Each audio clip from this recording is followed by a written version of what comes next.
You're listening to an Airwave Media Podcast. Ben Franklin's World is a production of the Omohundro Institute and is sponsored by the Colonial Williamsburg Foundation.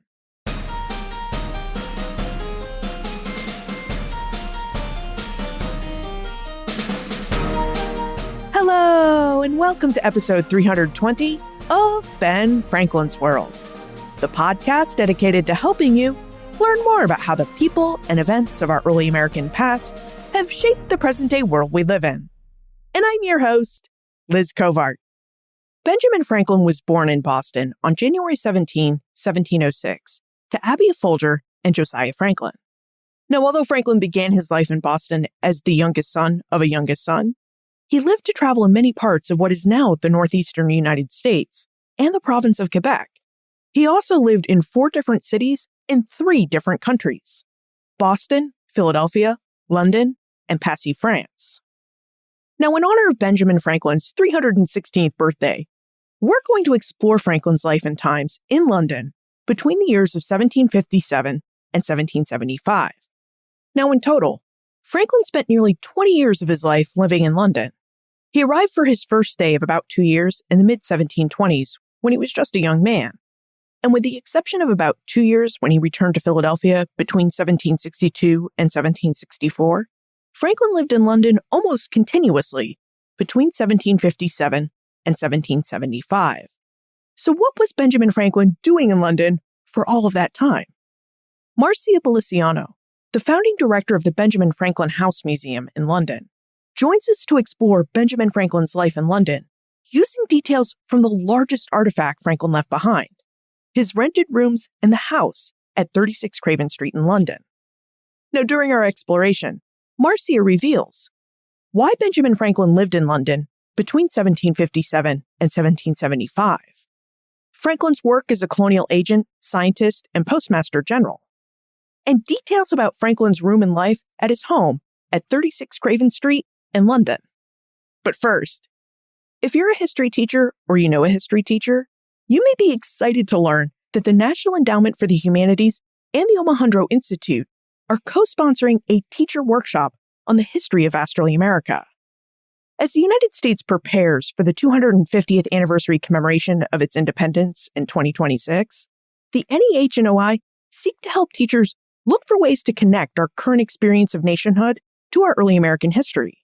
They also want to help educators find historical themes that will connect the Revolutionary era with their diverse communities.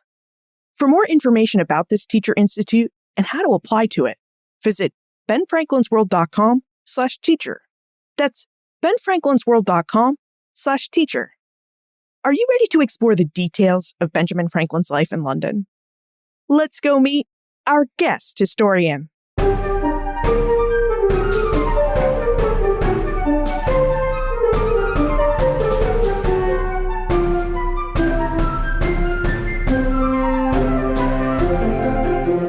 Joining us is the founding director of the Benjamin Franklin House in London. She holds a PhD in economic history from the London School of Economics and Political Science. In addition to her work at the Benjamin Franklin House, our guest is also the global head of corporate responsibility at Relics, a multinational information analytics and events company. And she serves as the chair of the United Nations Global Compact Network in the United Kingdom. Welcome to Ben Franklin's World, Marcia Beliciano. Thank you. Thank you for having me here. I'm really glad you're here, Marcia, because I know we'd love to learn more about Ben Franklin's life while he was in London between the years 1757 and 1775. I wonder if we could begin with having you tell us a bit about Benjamin Franklin and what brought him to London between those years. Well, Benjamin Franklin, by the time 1757 arrives, he was born in 1706 in Boston. He had become quite well known for his scientific pursuits.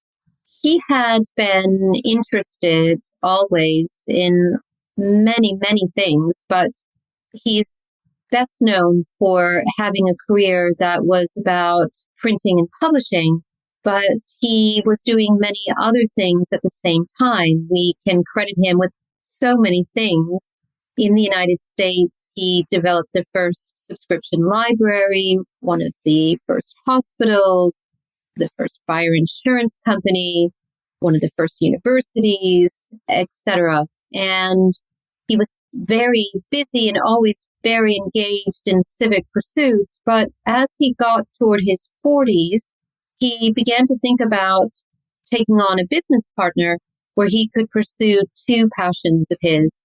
One was science, of course, and the other was politics. He became a clerk to the Pennsylvania Assembly before he eventually became an elected official, and he gets sent to London as the most famous colonial, we can say, of his day for his work on determining the nature of electricity.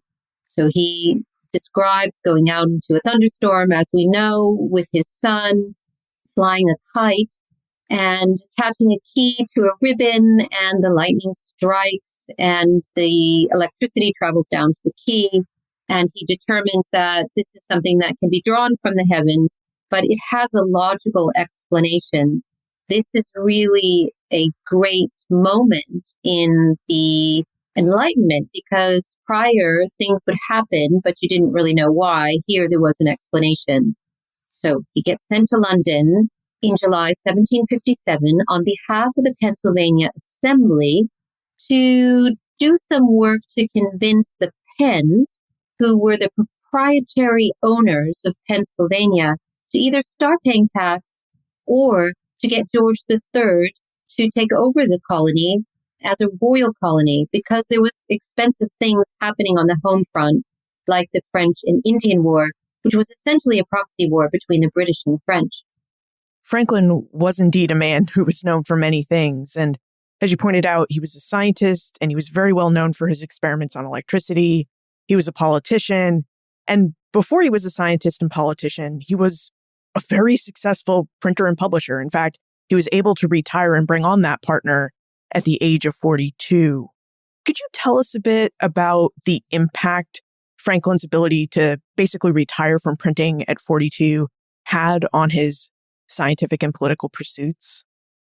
Well, I think Franklin was always very financially minded, and if he hadn't done so well at his business, his life would have taken a very different course. But because he did have the financial wherewithal to pursue these other interests of his, we now have that figure of Franklin that we know of, besides these amazing contributions that began in Philadelphia under his auspices and those of his associates.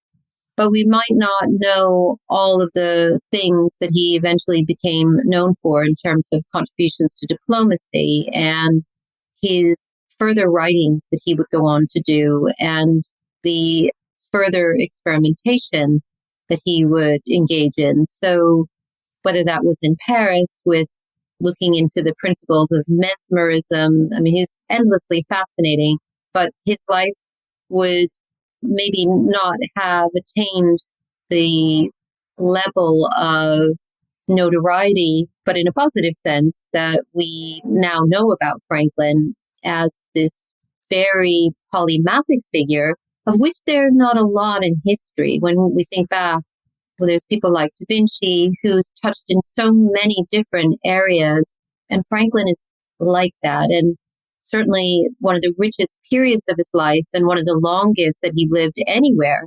outside of being born and raised in Massachusetts, in his adopted city of Philadelphia, was in London. You mentioned that the Pennsylvania Assembly sent Franklin to London in 1757, and they did this in part to try and convince the proprietary owners of Pennsylvania, the Penn family, to start paying taxes so that Pennsylvania could bear its own burden during the 7 Years' War. Could you tell us more about Franklin's negotiations and talks with the Penn family about paying taxes, and about his other recourse direction that the Assembly gave him, which is, if the Penn family doesn't agree to pay taxes, they want Franklin to seek a royal charter for Pennsylvania from King George II. Yeah, well, there were a variety of types of colonies. There were royal colonies, which were governed directly by the British government through a royal governor appointed by the crown. And his son would later become, after attending Franklin on the journey and studying at the bar here in London, he would become the royal governor of New Jersey, but maybe more on that later. And the royal colonies originally were New Hampshire, New York, New Jersey, North Carolina, South Carolina, and Georgia. There were charter colonies, which were granted to business, like in Connecticut and the Massachusetts Bay Colony. Rhode Island was another example. And then the proprietary colonies were charters that granted ownership to one person or a family, like Pennsylvania, but also Maryland and Delaware. So it was a reward to have a proprietary colony. And the proprietor initially was William Penn, who was a Quaker. But by the time Franklin is aware and on the scene, looking at the issues of defending the colony and making sure that it prospered and was well protected, it was the sons of William Penn who were in London. In fact, the location of Benjamin Franklin House is very close to where the Penns were. So we're at 36 Craven Street, which is just off one side of Folger Square, which is today known as Trafalgar Square, in the heart of London. And then off of the other side, there was a place called Spring Gardens. It was a lovely home, and that's where the Penns were. And so Franklin was sent to London to work with the Penns, try to convince them to pay more of the share that the Pennsylvanians thought was necessary to defend the colony. And so that was what he was trying to do. But the Penns really looked askance at Franklin because supposedly he left Craven Street without his wig, which was not de rigueur at the time. And he would wear his Philadelphia homespun, kind of exploiting his colonial down-home image. And the Penns weren't really sure what to do with somebody like Franklin. They felt that he didn't know the right ways of dealing with the British aristocracy or very well versed in diplomacy. And maybe in fairness, he didn't, because while he had had other diplomatic activity, this was the first time that he was actually representing a colony abroad. But he felt that he had gotten as far as he could with them by 1762. So July 1757, he arrives, and he's doing many other things when he is in London, but he thinks he's done all he can by 1762. And then he goes back to Philadelphia. But there's all this talk about taxation without representation, and Franklin gets sent back. But when he gets sent back, he's not only the representative of Pennsylvania, he's also the representative for Massachusetts, Georgia, and New Jersey. So he has kind of expanded his representation of the colonies. I know we are really curious about why colonies like Massachusetts, Pennsylvania, New Jersey, and Georgia really felt they needed a colonial agent in London. But I'd like to go back to the point you just made about Franklin dressing in his best Philadelphia homespun, and it seeming pretty clear to the Penns that they weren't sure if they were really going to negotiate with a professional diplomat. They weren't sure if Franklin understood protocols, and they weren't sure if he really understood how to conduct diplomacy. Do we know if Franklin dressed this way intentionally? Did Franklin really not know what he was doing here? And I ask this because my read on Franklin is that he was a very deliberate person. And when he goes to France several years later, he dresses in his Pennsylvania homespun to really great effect. And he does this on purpose, knowing that it's going to have a great effect. Is this just Franklin miscalculating, or is it really more of Franklin not knowing during this earlier time in London? Well, I dare say that in the 1750s, it was very much a hierarchical, class-based society. And here's an extremely bright individual, but he is a colonial. And I'm sure that the Penns felt he was not their equal. Franklin felt most comfortable with what were called dissenters, who might not have been card-carrying members of the Church of England, people who were free thinkers, people who were curious. But, Franklin, he had a great way about him. He wasn't an orator, but he, I think, was someone that could engage effectively with all kinds of people. I think he was funny. I think he could be charming. I think he could be engaging. He was a good listener. And that was one of the things, right, that he talks about in his autobiography, which he writes the first part of when he is in England, supposedly to his son William, but it's really what he wants us, those who have come after, to know about him. So it's like a PR document. And he says he never challenged people directly because he found that if he did do that, people got their backs up and you engage in an argument instead of a discussion. So he much preferred the Socratic method of asking questions and so forth. But back to your point about, say, what happened in France, at Benjamin Franklin House, we are very much about the story and not so much about the stuff. We have some wonderful artifacts, but we are really about this moment when Britain and America were still one, and Franklin's critical role in trying to keep Britain and America together under the crown. That being said, we have this wonderful medallion by Mimi, and it shows Benjamin Franklin in his coonskin hat. And this was a very famous representation of Franklin. So I think he really did know how to exploit his image and his persona of being a colonist to good effect. And he was wildly popular in France and was very much the rage. And when you think about how others like John Adams, I mean, maybe if John Adams had been sent to negotiate with the Penns, they would have been, much happier, because I don't know if you could call him a Boston Brahmin in the 18th century, but he was much more austere, and, maybe that would have been more to their liking. And there's all these wonderful stories of Franklin and Adams going on a trip together when in France, and Adams already being frustrated by the fact that Franklin slept in late and seemed to be only interested in socializing. But little did Adams know that it was that socializing that gave him such a fantastic entree into the French court, which enabled them to trust Franklin and to part with a lot of cash, which supported the cause of revolution, without which maybe we would have been like Canada or something, a member of the Commonwealth. But this story of Franklin and Adams having to share a hotel room or an inn, maybe even sleep in the same bed, and somebody wanted the window open, that was Franklin. And especially in the times in which we live, we know that that is very important to have an air source. Franklin had very strong ideas already about the circulation of germs. And so he wanted the window open, thought that was incredibly healthful. And Adams was probably very cold and just not happy about the whole situation.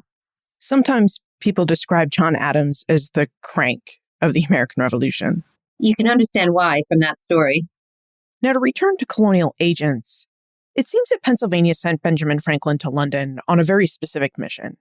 Get the Penn family to pay taxes on its colonial landholdings so that Pennsylvania can defend itself and support their war effort in the 7 Years' War, or go seek a royal charter from King George II so that Pennsylvania can legally tax the Penn family's holdings.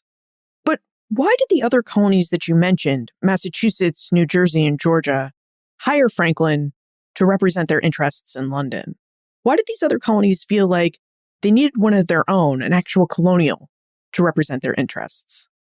Well, it really gets to the heart of why there was an American Revolution, because the colonies were under restrictions and they were taxed. They felt that they did not have a representative or a series of representatives in Parliament to represent their interests. And there were a number of things that, as they say on this side of the Atlantic, really kicked off the passions of the colonists and for a feeling that they were hard done by. And that was things like the Stamp Act, which happened in Franklin's second tranche in the 1760s. of the British administration deciding that they would put a tax on any type of paper, even playing cards. And then they would have these representatives to collect the taxes. It was hugely unpopular. And in fact, some people thought that Franklin was supportive of that, or they had maybe helped to institute those taxes. His poor wife, Deborah, who was extremely long suffering, had to fend off angry mobs from wanting to burn down the house. But we can see in the discussions that happened in Parliament that Franklin was privy to, that he was trying to get across to them, that the legislators, that it was very important that they understood the position of the colonists, that they were engaging in activity that enriched the mother country, enriched Britain, and that they needed some latitude and having an opportunity to decide their own destiny. Taxes should just not be imposed. They were also restricted in the type of goods. They were meant to send raw materials to Britain, and Britain would do the higher end value-added manufacturing. And this was very upsetting to many of the colonists who felt it was just unfair. So 36 Craven Street, Benjamin Franklin House, served as the first de facto American embassy. It was a place where Franklin could host people.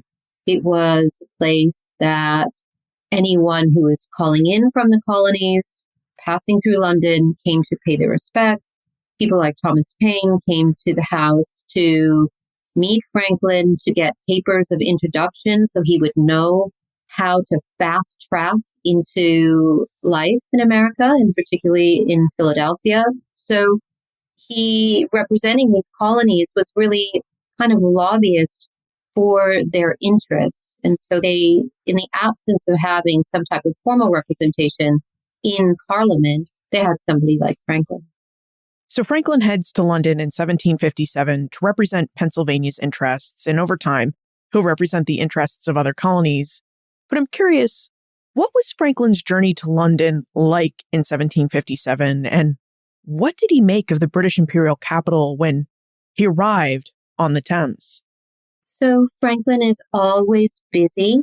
His mother, Abiah Folger, came from Nantucket, and he had wonderful correspondence with his cousin, Timothy Folger, who was a sea captain during different trips that he made. Sometimes Americans are said to be a nation where a small segment of the population actually have passports, and those that do have them don't always use them. But here's Franklin going back and forth over a number of trips, beginning actually as a very young man when he has run away from his brother James. He was apprenticed to James, who had a printing press and newspaper business, but felt that he was really chafing under James's scrutiny and wanted to strike out on his own.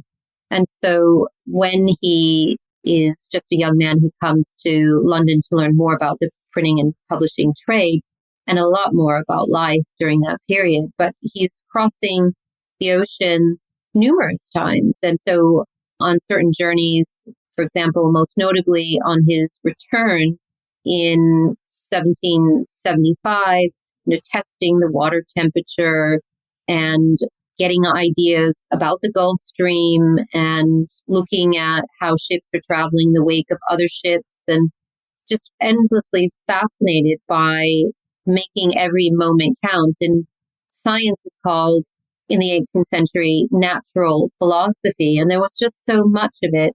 I once asked a scholar, why in this period did people do so many different things, with Franklin chief among them? And that was because the person said there was just so much to do. And today we are very much pigeonholed as specialists in a particular area. But there you could just be curious and look at the scientific method and test and try. So those were the kinds of things that he was looking at, observing the natural world, trying to gain explanations for things that he was curious about, why certain things worked as they did, why ships might travel faster or slower at certain points or depths of canals when he went to the Netherlands, for example. In London, he found a fascinating city. It was the center of the world. And when you have come from a burgeoning town like Philadelphia, which was a very lively colonial center, it's nothing compared to London. And he is able to meet with like-minded individuals. He participated in coffee house life. So these were inns or other places where people could gather together and debate ideas, come up with theories, socialize. He loved this. And in fact, later in his time in London, so as it's getting closer to 1775, you have to wonder, especially as he looked and saw that things were not going well for his affairs. Why did he stay? He could have gone back. His wife was asking, when are you returning home? In fact, she dies before he returns. He loved the life here. And maybe if it hadn't required a choice, then maybe he might never have returned, or he would have gone back, but returned again. He had a strong social network. There were many cutting edge ideas. He was part of something called the Lunar Society, which was a group of friends like Josiah Wedgwood of the Wedgwood China fame, or Erasmus Darwin, another sort of early industrialist who also shared his passion for natural philosophy. So many of these individuals that he could engage with, and really he felt very comfortable. It sounds like Franklin really loved being a part of London's social and intellectual life. As you said, there was really no match for it in the colonies. And I do wonder if enjoying these venues of socialization and idea exchange also helped Franklin establish himself as a politician and diplomat. What did Franklin need to do in order to carry out his primary purpose for being in London? It sounds like intellectual life is great, but that's really a sideshow for his main purpose of being in London, which is serving as a colonial agent. So I think he needed a home base. The house at 36 Craven Street he never owned. He was a lodger, although it was said that he was less a lodger than the head of a household living in serene comfort and affection. And in fact, the household that he left behind in Philadelphia didn't look all that dissimilar to the household that he found in London. So he leaves Deborah and his daughter Sally behind in Philadelphia. He becomes a tenant of Margaret Stevenson, renting 4 rooms in this very workaday Georgian terrace house. And he also becomes a father figure and develops a close bond with Margaret's daughter, who is Polly Stevenson, initially before she gets married. And he was very happy to be doted over and be in London. So having a secure foundation was very important. But actually, because his income was coming from Pennsylvania for the near term, and then when he comes back for that period between 1764 and 1775, also supported by these other colonies. And of course, as Franklin had his business partner, David Hall, he was also receiving revenue from that. And he had a crown roll that he was able to hang on to for most of his tenure until things really started to go badly for him. And that was as postmaster for the colonies. So basically looking at all of the detail for sending post. But that also got him into some trouble because there's this famous circumstance called the Hutchinson Affair, where Franklin is in possession of some letters that were written by the last colonial governor of Massachusetts, this guy Thomas Hutchinson. And in summary, those letters said, basically, these people in Massachusetts can be a bit unruly. We might have to send in the troops. And Franklin thought it was very important that people on the home front in Massachusetts that he knew, like Samuel Adams and the Sons of Liberty, should be aware of what was being said. But he did ask them not to publish these letters. but they were agitating toward revolution. This was just what they needed.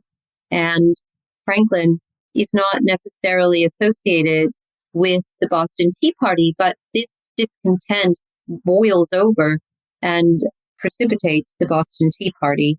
So Franklin is called to the House of Commons for a trial, which is supposed to be about removing Thomas Hutchinson from office, but instead it becomes a kind of trial of Benjamin Franklin because they want him to reveal his source or to be chastised for causing all of this trouble. And so Franklin, back to his attire, supposedly wears his brown velvet suit, doesn't say too much. Franklin, again, not an orator, but listening to what was said. And after the trial, one of his friends said, well, why didn't you say something in your own defense? And he said, well, they were throwing up all of this mud. I thought I would wait until it dried off his brown suit and brush it off. But it leads to Franklin's stripping of his role as the colonial representative of the Postal Service. And so that is a loss to his income. But he has this other thing that he would like to do, and that could also factor into why he didn't go back as soon as he could have, which is he was part of a group of people who were trying to get Ohio, or what would become Ohio, to get that as a land grant for a new colony. And so maybe he lived a kind of urban existence most of his life, and he maybe fancied himself as being able to set out and help develop unknown lands in Ohio. But anyway, it wasn't to be. And eventually he will go back. But precipitating the Hutchinson affair, there is a duel in Hyde Park between one person accusing the other of having leaked these letters. And so Franklin had come clean on Christmas Day of 1773. And he said, because he's really good at keeping secrets, I'm not going to tell you who gave me these letters, but I'm going to own up to the fact that I'm the one that leaked them. So that these two unfortunate individuals who were going to go back at it and try to kill one another didn't actually progress. But then there was a chancery suit out for Franklin. So for the latter part of his stay, he had to leave or risk being arrested. Franklin certainly had a lot going on during his time in London, and a lot of what he had going on sounds like it was really stressful to deal with, which would make having a good and stable home really key if Franklin is to succeed in London. Marcia, we need to take a moment to talk about our episode's sponsor. When we return, I'd like to have you tell us more about Franklin's London home at 36 Craven Street. Hi, I'm Christine Walker. I'm a scholar of early America and the Atlantic world, and my new book, Jamaica Ladies, Female Slaveholders and the Creation of Britain's Atlantic Empire, published by the Omohundro Institute, is out now. Jamaica Ladies introduces a new cast of characters to what we think of as a very well-known story. It shows that a diverse group of women were every bit as involved in slaveholding as the more elite and famous men that we know about. Identifying the contributions of thousands of ordinary women to the expansion of chattel slavery raises all sorts of new questions about complicity, power, race, gender, and violence. Questions that we're only really beginning to answer. Get your copy of Jamaica Ladies, Female Slaveholders and the Creation of Britain's Atlantic Empire wherever you buy books. To order a copy of Christine Walker's award-winning book, Jamaica Ladies, Female Slaveholders and the Creation of Britain's Atlantic Empire, at a 40% discount, visit benfranklinsworld.com/Jamaica. That's benfranklinsworld.com/Jamaica and use promo code 01BFW. Marcia, would you tell us about Franklin's London home at 36 Craven Street? You've told us some about the location of Craven Street and how this Georgian terrace building really served as the first de facto American embassy. Could you tell us even more about the building and the layout of Franklin's rented rooms? So the house was ideally situated for Franklin because it's about equidistant from the city of London, which is the financial center, and the heart of Westminster, which was the government seat, where Parliament was, where the king could be found. So he was well positioned to get anywhere fairly quickly and to really have a place where he could be able to be visited by many as they were passing through. If he was, in some far-flung part of London, that would have perhaps not necessitated all of the visitors that he ended up receiving. It was not one of the grand streets of London. It was well positioned, but it is a very simple Georgian terrace building. Those houses were traditionally either 2 rooms or, in our case, about 2.5 rooms deep. That's it. And in our case, Craven Street was land that had been given back to the Craven family after the restoration of Charles II. So Charles I is removed during the English Civil War. Thomas Cromwell wants to establish a republic, but eventually the monarchists win out. With the restoration of Charles II, the Cravens get this land back as a thank you, and they decide to strip away the stuff that's on the street, which was maybe not in good condition, some shacks and disused water pump and other things. And what they create is a street of respectable, but not grand, Georgian terrace buildings. And the street is eventually built out. Our house is one of the first on the street, is circa 1730, but it actually remains today one of the longest streets of Georgian terrace houses in London. We're actually quite fortunate that we have a grade 1 listing, which English Heritage imparts for buildings of significant historical and architectural merit, because you can get a sense of the 18th century very easily in London. You can see a wonderful 18th century church like St. Martin in the Field, which was Franklin's backyard. You can see grand 18th century houses like Spencer House, or you can see houses that are just that much bigger than ours, like Dr. Johnson's house. So actually, the fact that this house, which was built on spec, with not bad materials, but not fancy ones by any stretch of the imagination. We only have one room that has what they call dental molding around the ceiling, because it was the main reception room, which of course is one of the rooms Franklin rented. The rest of the house is just, it's pretty basic. It's functional.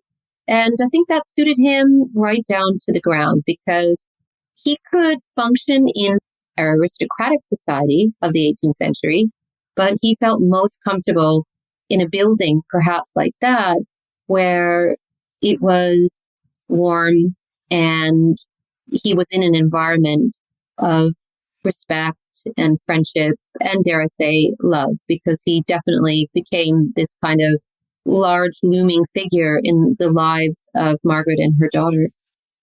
Franklin rented rooms at 36 Craven Street from the widow Margaret Stevenson.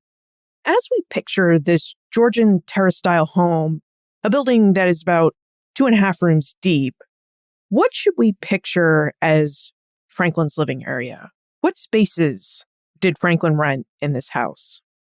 Yeah, so he rented 4 rooms, and they include the space that we call Franklin's Parlor, which has the lovely architectural features like the dental molding. He rented the room beside that, which we call Franklin's Laboratory. And the reason we do so is because we found remnants of a stove. And then there's a small room adjoining that, which was another one that he might have had his bed in that space. But we also found the remains of a damper.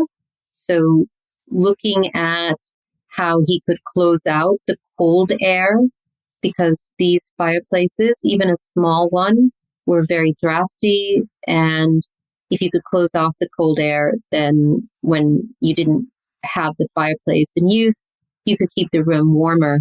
And then in the room that is the laboratory, we found an opening which is about 2 feet by 4 feet, and it matches a description that Franklin was sharing about how you could try and not send smoke out through the chimney, but down through a system of chambers into the fire, have an air source like an open window so that you could pull that heat with the principles of convection out into the room. He also rented rooms at the top because Franklin comes to London with 2 black servants, Peter and King. Once they arrived on British soil, they were considered free. King went off and found a place in a household somewhere up north, and Franklin talks about how he was, I think, learning how to play the piano, and he was having a really great time. And that's what happened with King. And then Peter, his other black servant, there's a few nice stories about him writing to his wife to say, Peter and I rub along quite well together, and we look with one eye closed at our respective faults. And there's a story that we feature on our historical experience. So our main public offering is a piece of theater that runs through the historic rooms of the house and features that character, Polly Hewson, who became this kind of daughter to Benjamin Franklin. And we use live performance and sound and visual projection. And in one of the spaces, we give a sense of the churchyard in Epton in Northamptonshire, where the Franklins came from. So that's where his father and his father's family had come from.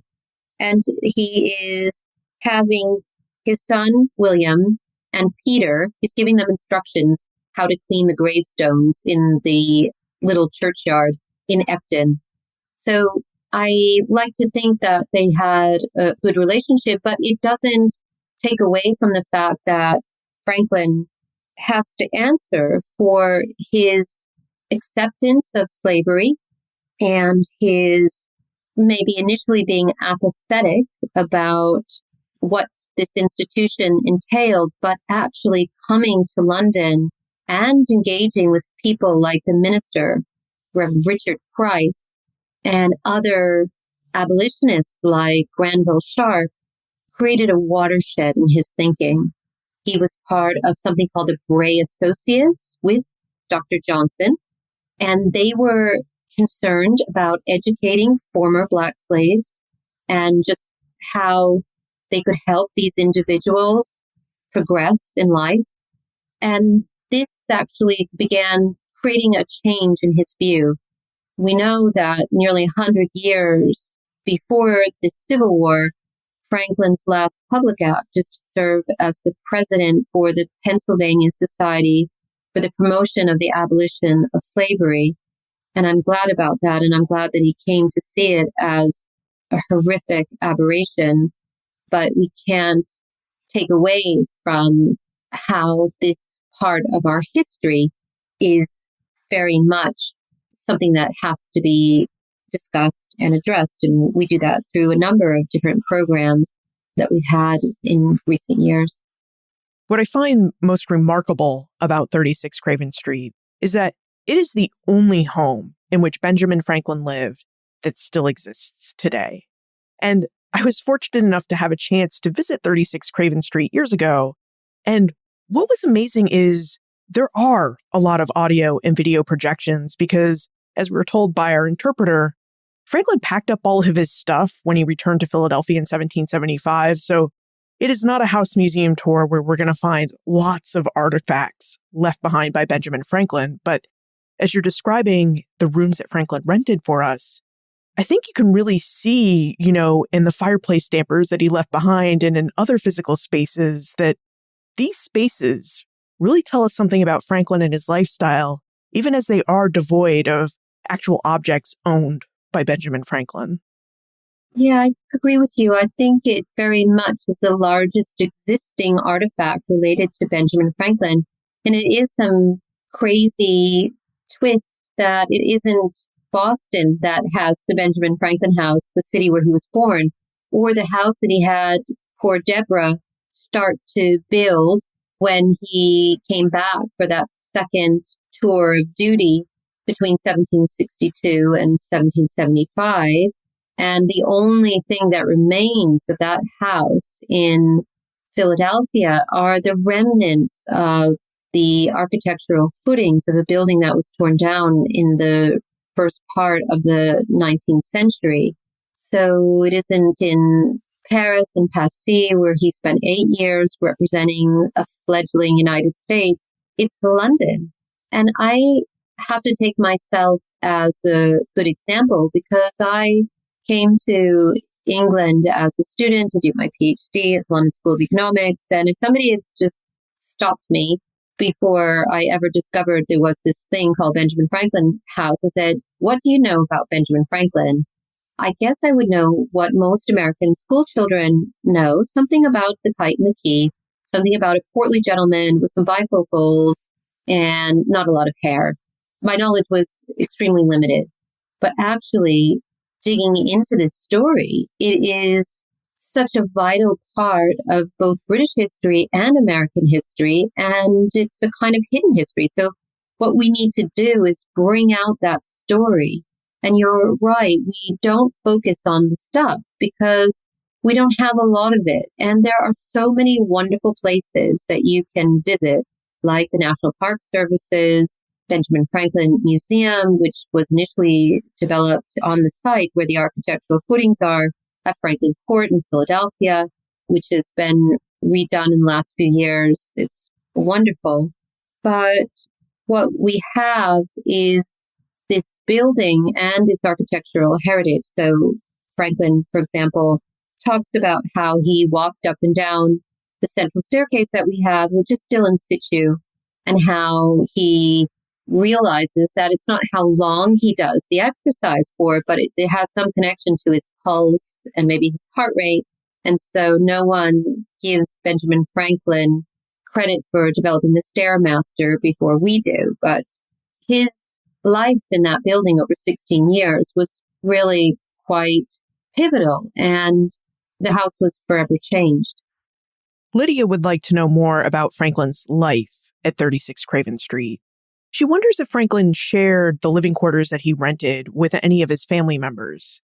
So, Marcia, would you tell us a bit about Franklin's family and whether any of his family members stayed with him while he was in residence in London between 1757 and 1775? So the only person who actually came with Benjamin Franklin was his son, William. I mentioned about how Franklin is really good about keeping secrets because he never reveals who the mother of William is. Was it someone that he engaged with when he was in London? Is it someone that he had relations with back in the colonies? We don't know. But what we do know is that he was incredibly close to his son and so proud of him. I mean, Franklin's life was so interesting. You wouldn't have thought that a young man who came from a very large family, a fine and respectable family, but not a rich family with virtually no extensive formal education, would become this iconic figure in history. But Franklin, he was able to overcome so many circumstances, like the fact that his son was illegitimate. And he was very proud when his son takes on the position of Royal Governor of New Jersey. And he's writing to his son as things really start to heat up.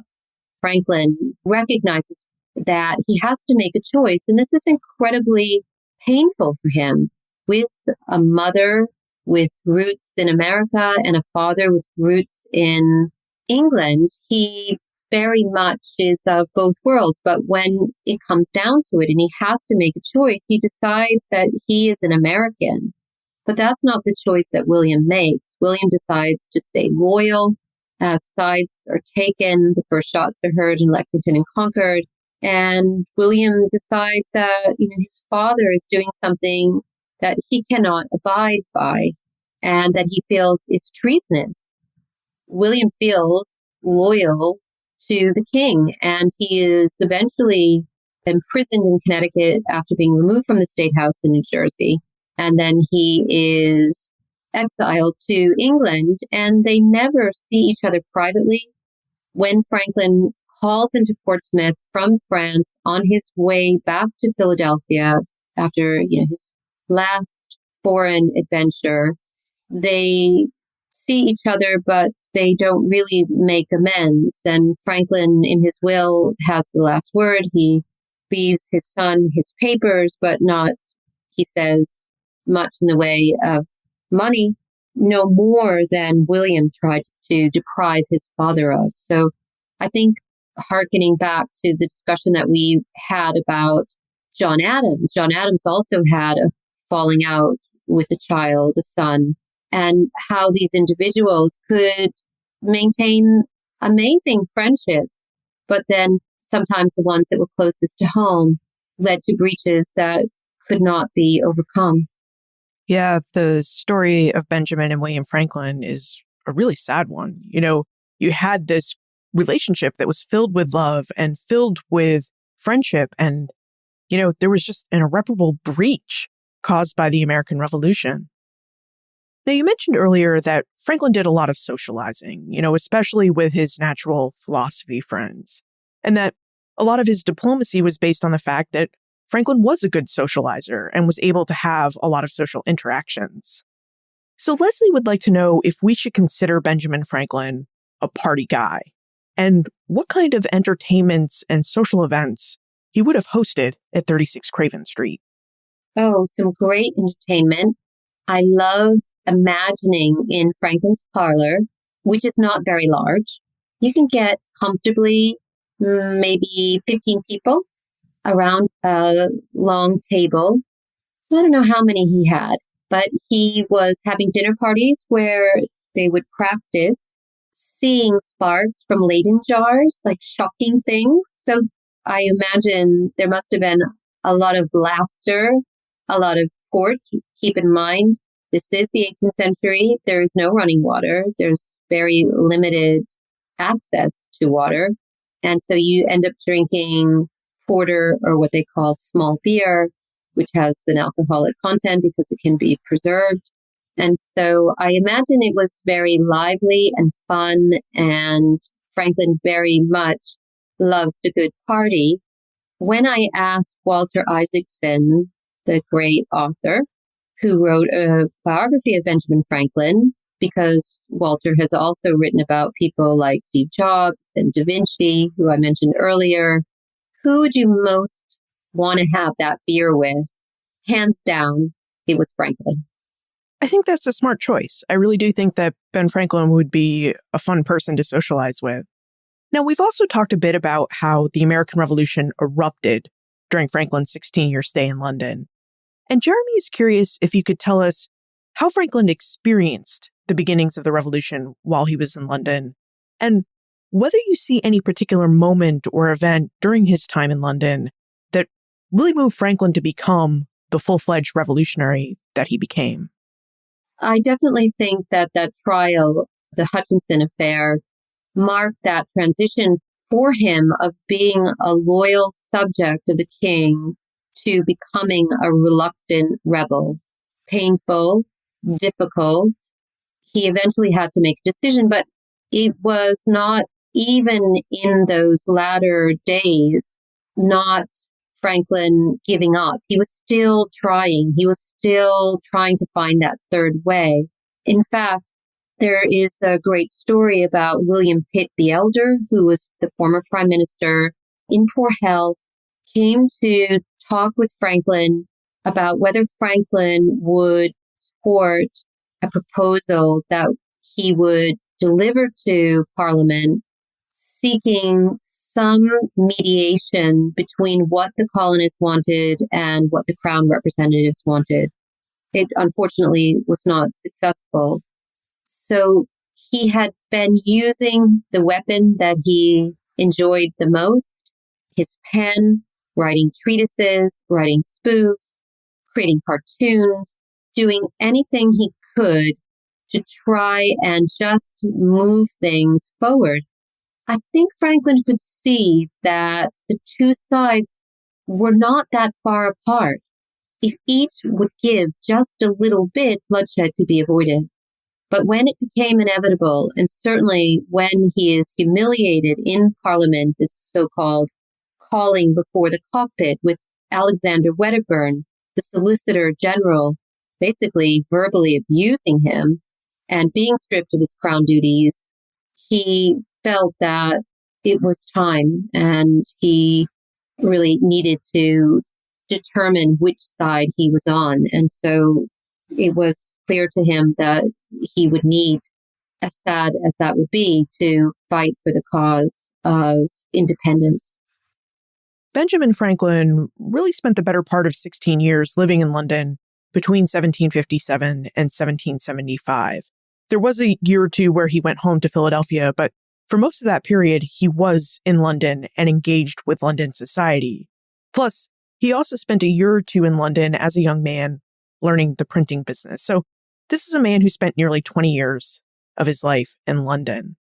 So given all of this time that he spent there, Stessa would really like to know about Franklin's reputation in London and the United Kingdom today. So Marcia, could you tell us about Franklin's reputation in London and the United Kingdom when he left in 1775 to fight the American Revolution, and what his reputation in Great Britain is like today? When Franklin leaves in 1775, it depends who you were asking. If somebody had asked the Penns, they probably said, good riddance. If you asked his close friends like Joseph Priestley, who had spent long hours with Benjamin Franklin looking at scientific principles, Priestley is considered to be the founder or father of oxygen, then they were deeply saddened by the loss of their friend and sympathetic to the American cause. So it depends who you ask or who you would have asked at that time. But today, we're trying to do our part to make Benjamin Franklin better known in the UK, particularly for our young people who visit us. We don't have a huge endowment. Actually, we have no endowment, but it's huge labor of love to keep Benjamin Franklin House open to the public.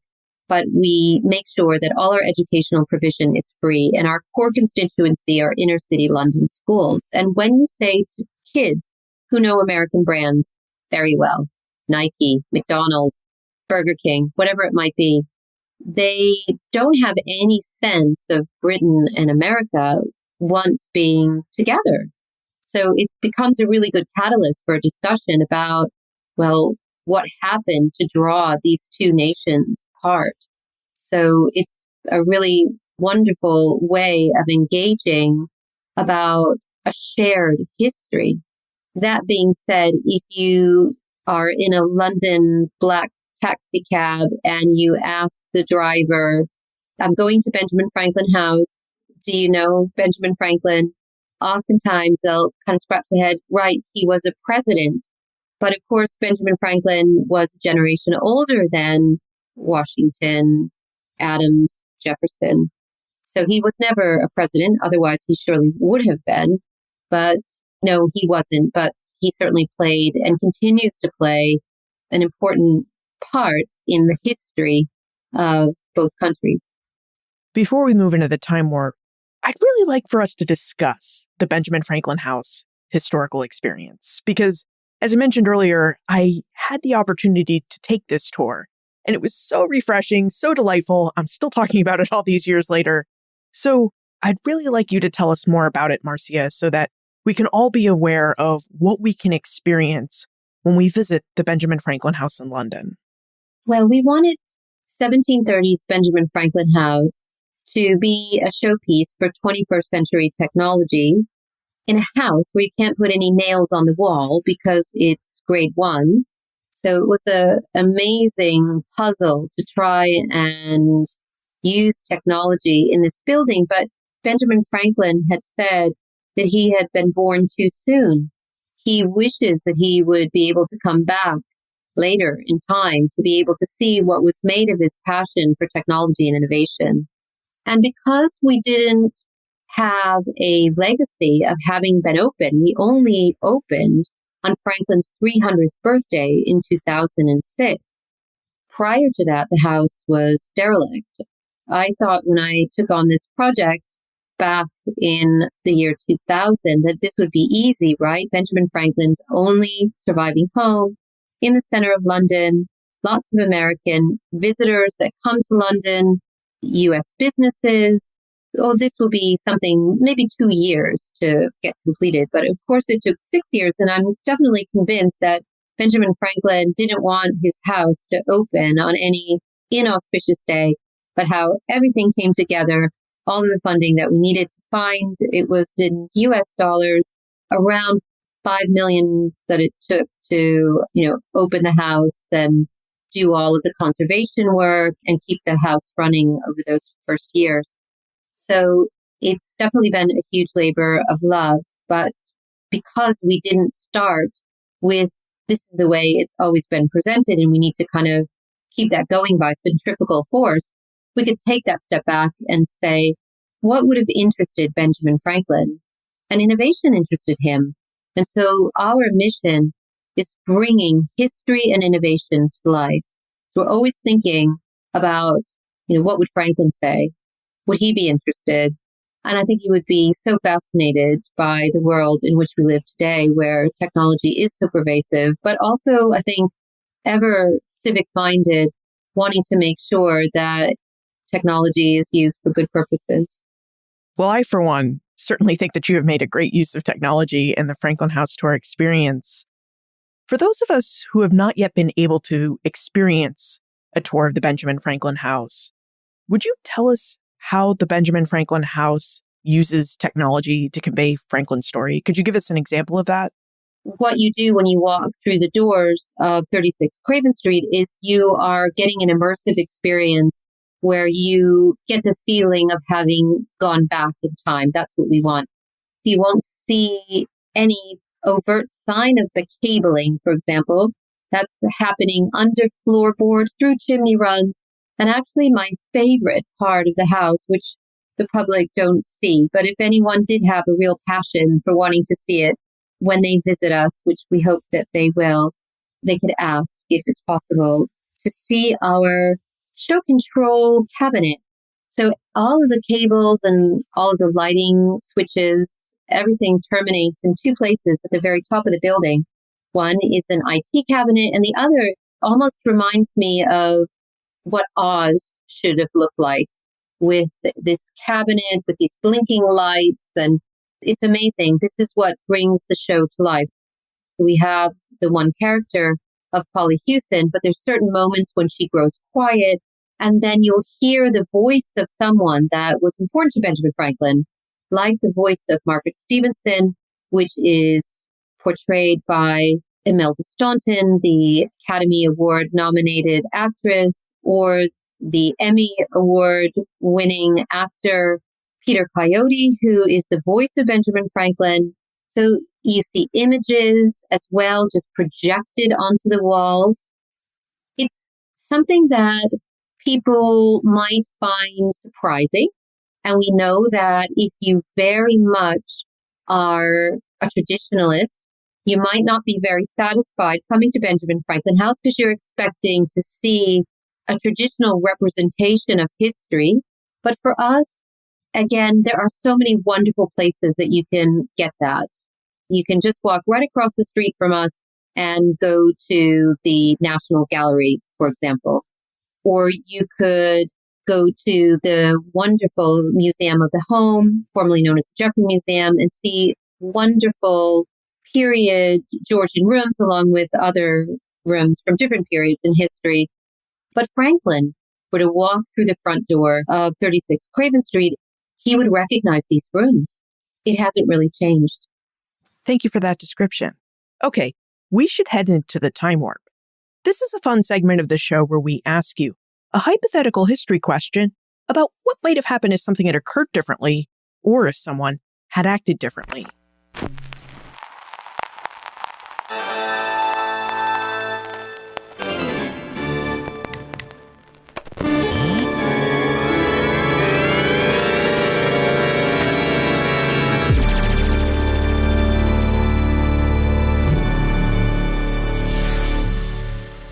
Marcia, in your opinion, what might have happened if Benjamin Franklin's residence at 36 Craven Street had been torn down or destroyed? What would we lose in our knowledge about Franklin and the way he lived if we didn't have this one residence left to tell us about his life?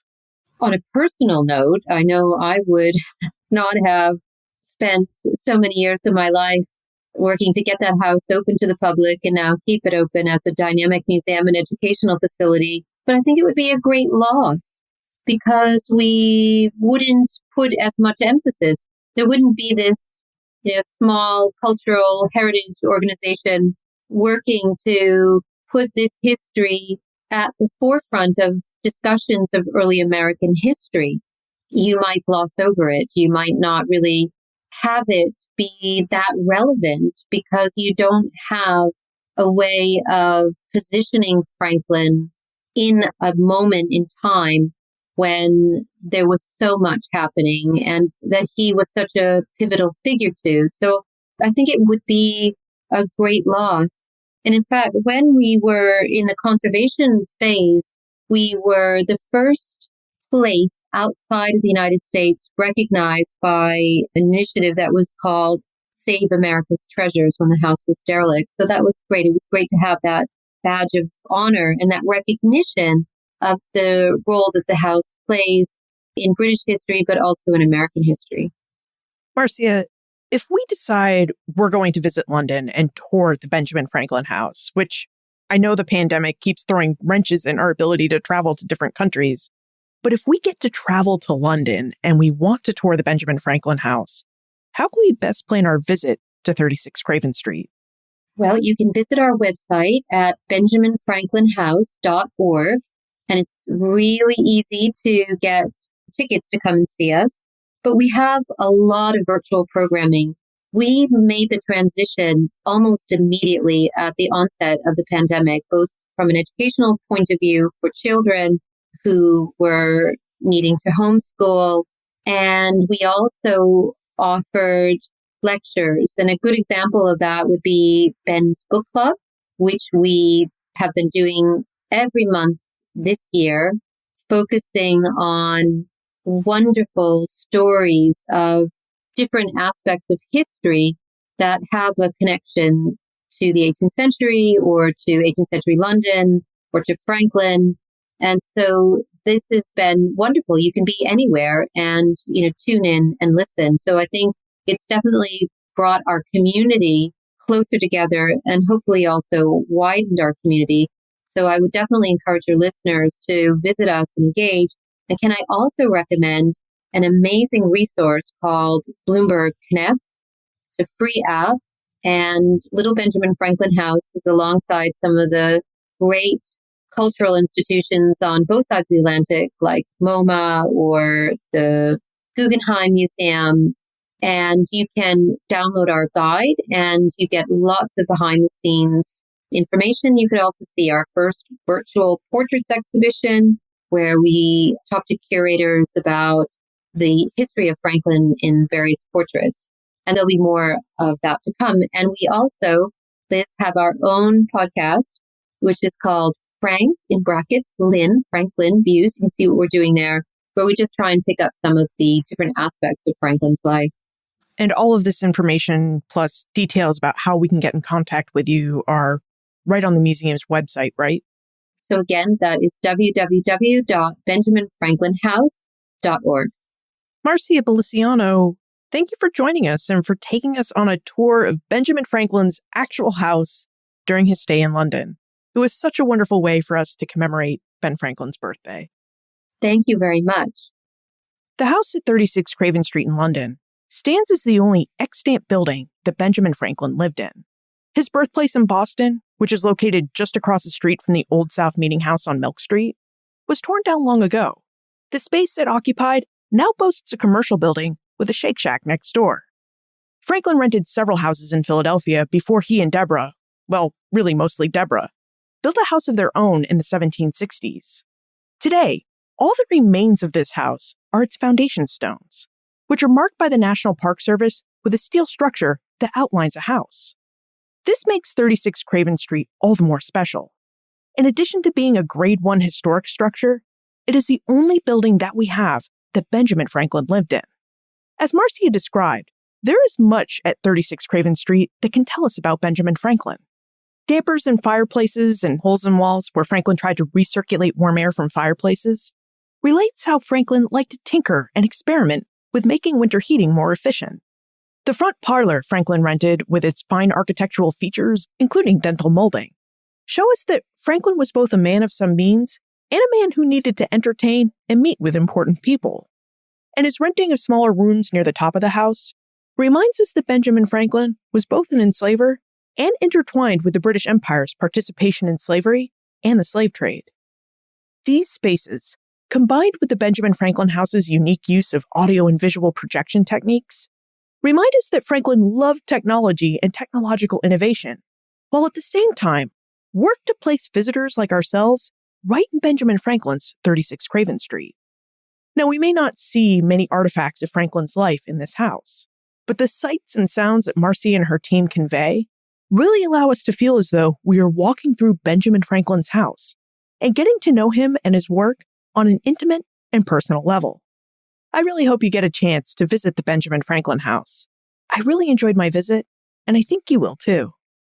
Look for more information about Marcia, the Benjamin Franklin house, plus notes and links for everything we talked about today, all in the show notes page. benfranklinsworld.com/320. Friends tell friends about their favorite podcasts. So if you enjoyed this episode and you enjoy Ben Franklin's World, please tell your friends and family about it. This episode of Ben Franklin's World is supported by an American Rescue Plan grant to the Omohundro Institute from the National Endowment for the Humanities. Production assistance for this podcast comes from the Omohundro Institute's digital audio team: Joseph Edelman, Jessica Brabble, Martha Howard, and Holly White. Breakmaster Cylinder composed our custom theme music. This podcast is part of the Airwave Media Podcast Network. To discover and listen to their other podcasts, visit airwavemedia.com. Finally, what other aspects of Benjamin Franklin's life would you like to know about? Although Ben Franklin's World is more about the world that Benjamin Franklin lived in and the world that he helped to create, I do like to feature episodes about our namesake because Franklin was into everything and there's so much to explore. So what would you like to explore next? Liz at benfranklinsworld.com. Ben Franklin's World is a production of the Omohundro Institute and is sponsored by the Colonial Williamsburg Foundation.